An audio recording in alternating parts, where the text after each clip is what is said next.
كيكة ترند هاد الأيام، كيكة ديال الماندارين راه ميمكنش شحال كتجي بنينة ولذيذة بزاف. راه فريمون داك اليوغو ديال الماندارين كيجي رائع فيها. غير اللي باقي ما جربش الوصفة يجربها. كناخد مولينيكس كندير فيها جوج البيضات، كاس ما عمرت ما بين زيت نباتية سنيدة، الحليب وقبيصة ديال الملح.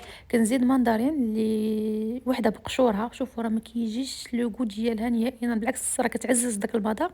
ووحدة كنديرها بلا قشور.